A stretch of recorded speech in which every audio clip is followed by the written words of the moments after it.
and maybe Zach Orr unlocks another version of him. Totally. I mean, Zach Orr's a young dude. I mean, he's going to be able to connect with these guys. He really is. And I'm really excited. I wish I knew somebody. I'm sure I know somebody that knows him. Like, I'd love to get him on the pod. I don't know if that's going to happen, though.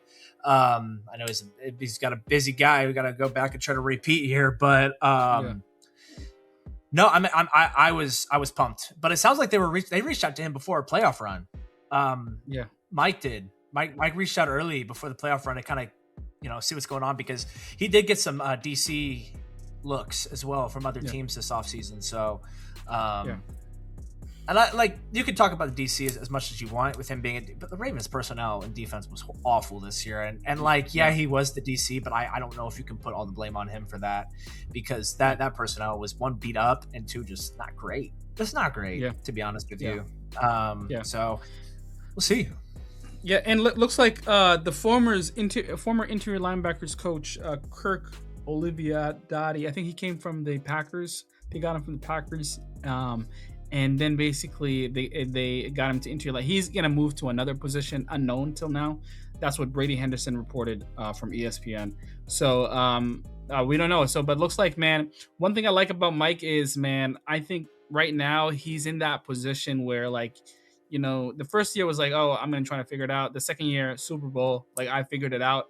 And now it's like, hey, like, I run this shit, this is like, we're going back to back. I'm going to develop my staff. And he's kind of like building for the future. Like, I think the Seahawks might get to a point where, like, somebody who gets a head coaching job doesn't matter anymore. Kind of like the Rams, right? The Rams, every year, like, somebody gets a head coaching job from their staff, and it still doesn't matter. Yeah, I think Mike's done a great job rebuilding the staff. That he's made a lot of smart hires.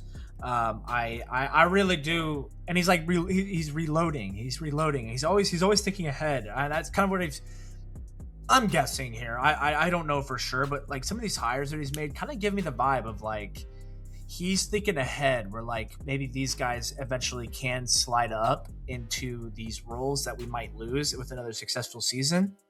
But of course we will see. Like, we got to go out there and see how these position groups perform, how the offense performs, and then we'll be able to assess from there and how these guys perform. Like, nobody's getting handed anything in terms of promotions and potential guys leaving for jobs. Like, nothing's happened yet, so we got to see how it goes. And but on paper, I thought Mike has reloaded the staff unbelievably well. Yeah. And hey, I was kind of surprised some of the staff kind of, chose to stay, not go, right? Like, Carl Scott is like a long-term DB's coach, from the Pete Carroll era, and, he was a holdover, still with the Mike McDonald, coaching staff. He got a couple of DC opportunities to interview with. He declined those. He's back with the DBs here in Seattle. So it just kind of shows maybe like, these staff are like, I can have a chance to repeat here and get a better job than maybe the Cardinals or the Raiders. And totally, and job security, right? It's all about job security too. Like, why leave a team that just won the Super Bowl to go to a bottom dweller in the NFL? You could be out of a job in 2 years. You could be out of a job in one. If that personnel is that bad, and like you could put on a coaching clinic, it's not X's and O's, it's Jimmy's and Joe's. Like, the personnel could be terrible.